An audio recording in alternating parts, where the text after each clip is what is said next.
Je vais mettre ça clair tout de suite, j'aime pas le cancer plus que toi. Ma mère est décédée d'un cancer du pancréas à 65 ans. Parler de maladie, c'est déprimant. Mais je fais la vidéo parce qu'elle est très importante.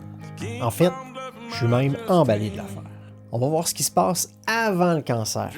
Comment ton corps t'évite la maladie continuellement à chaque jour. On va parler de ton armée anti-cancer personnelle et comment tu peux l'aider pour éviter le cancer. J'ai toujours vu le cancer comme un monstre qui te ronge de l'intérieur.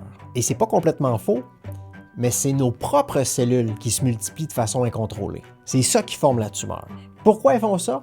Pas à cause d'une force maléfique, à cause d'une petite erreur dans leur ADN. L'ADN, c'est le grand livre de recettes de ton corps présent dans chacune de tes cellules. C'est grâce à lui que ta première cellule s'est divisée encore et encore pour devenir toi. Même à l'âge adulte, tes cellules continuent de se diviser. Et à chaque fois, les 3 milliards de lettres de ton ADN sont recopiées. Alors même si c'est extrêmement précis, les petites erreurs sont inévitables. Une erreur dans ton ADN s'appelle une mutation.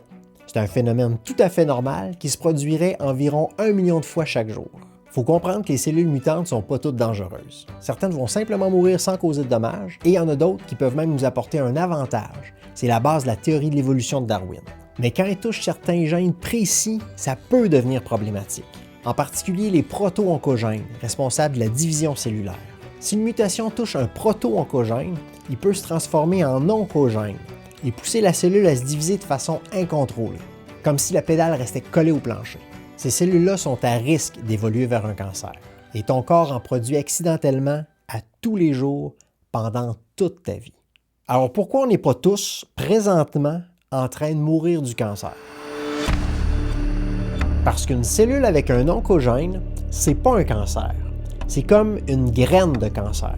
Et tant que le terrain reste hostile, elle poussera pas. Selon le Dr Richard Béliveau, qui est directeur de la chaire en prévention et traitement du cancer à l'UQAM, nous sommes biologiquement prédisposés au cancer. Mais plus important encore, nous sommes aussi prédisposés à empêcher l'éclosion de ces cancers. Notre armée est là pour nous protéger. Premièrement, un processus de relecture et de correction permet d'éviter la majorité des erreurs de transcription de l'ADN avant la division cellulaire. La deuxième défense vient de la nouvelle cellule elle-même. Ton ADN contient généralement un gène suppresseur de tumeur qui agit au besoin comme une pédale de frein. Finalement, ton système immunitaire. Parce que souvent, la cellule mutante a l'air d'une mutante et il va pouvoir la détecter et l'éliminer. On est donc en principe très bien défendu. Pourtant, tu as quand même en ce moment des milliers de cellules mutantes, probablement des précancéreuses et peut-être même des petites tumeurs microscopiques qui passent sous les radars. Mais heureusement, elles se développeront probablement jamais en cancer. Pourquoi? Parce que pour devenir un cancer, les cellules ont besoin d'accumuler environ une dizaine de mutations sur des gènes importants en même temps. Et c'est là que ça devient vraiment encourageant. Le hasard seul ne suffit presque jamais. À l'échelle d'une vie humaine, il est très improbable qu'une cellule cancéreuse puisse acquérir simplement par hasard tous les gènes mutés nécessaires à sa progression en cancer.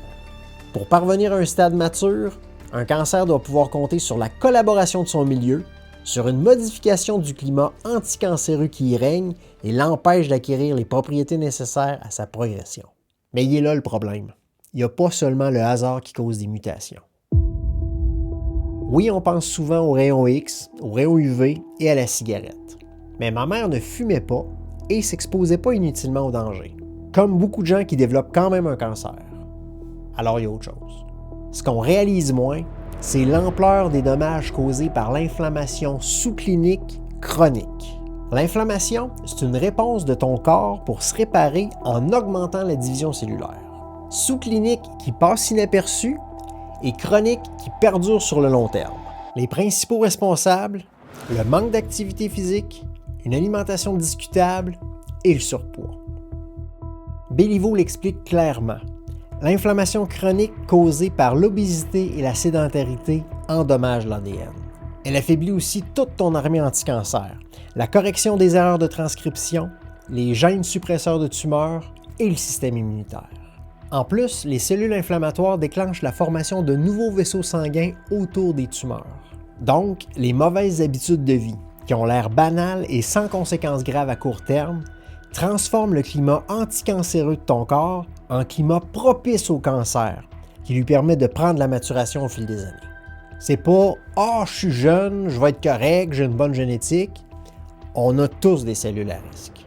Et c'est pas non plus « Ah, ça fait des années que je fume, que je prends pas soin de moi, il est trop tard ». Si tu as la chance de ne pas avoir encore développé de cancer, cultive ton environnement anti-cancer maintenant et aide ton corps à faire le ménage. Avant de passer au plan de match, on va prendre une minute pour comprendre pourquoi c'est si important d'arrêter le cancer avant un certain point de son développement. On va d'abord différencier tumeurs bénignes, malignes et métastases. Une tumeur bénigne est généralement encapsulée. Ces cellules sont assez bien ancrées à leur place. On ne parle pas de cancer. Ça ne veut pas dire qu'une tumeur bénigne ne peut pas être problématique. En grossissant, elle peut comprimer et peut-être même endommager d'autres structures. Mais en général, les tumeurs bénignes peuvent être opérées et enlevées sans causer trop de dommages. Les tumeurs malignes, elles, sont beaucoup plus sérieuses. Non seulement elles ne sont pas encapsulées, mais elles vont envahir les tissus voisins. C'est à partir de là qu'on parle de cancer, quand la tumeur envahit les tissus voisins. Mais on vit à une époque extraordinaire et la médecine fait des miracles. Aujourd'hui, on réussit à éliminer une majorité de cancers, mais pas tous.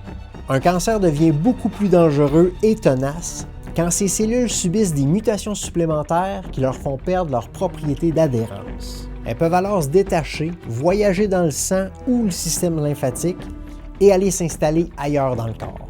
C'est ça qu'on appelle la métastase. Et c'est la caractéristique commune des cancers les plus dangereux, leur capacité à se propager.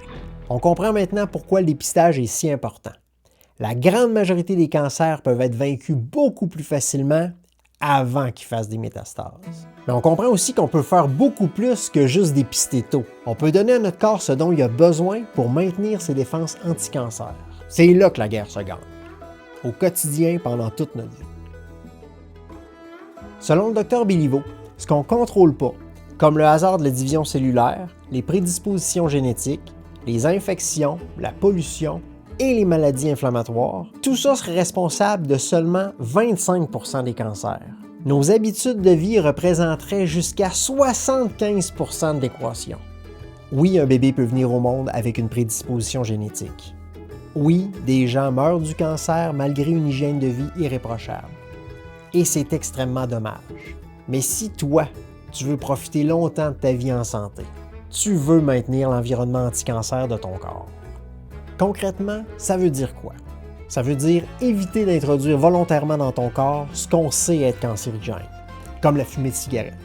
Ça veut dire maintenir un poids santé, parce que le surpoids modifie le climat dans lequel tes cellules évoluent. Ça veut dire bouger à tous les jours, entre autres parce que ça aide ton corps à réguler l'inflammation et donc la division cellulaire. Et ça veut dire manger majoritairement des aliments qui poussent dans la nature. Des légumes, des fruits, des légumineuses, des grains entiers, et limiter ce qui entretient l'inflammation chronique. Les produits trop transformés, les excès de sucre, de gras, la viande rouge, la charcuterie, l'alcool. Et si tu as déjà eu un diagnostic de cancer, c'est important d'appliquer tout ça autant que tu peux. Rien de compliqué ou de spectaculaire. Des choses simples, appuyées par la science, qui font vraiment la différence. Je t'ai parlé de ma mère. Je suis convaincu qu'elle aurait pu avoir des années de plus en santé. C'est en partie pour ça que j'ai créé la chaîne YouTube. Pour aider les gens qui veulent vivre longtemps en santé, qui veulent comprendre et qui sont prêts à agir. Clique ici. Man, what a hell of a year it's been. Head in a bottle, put my heart in a case.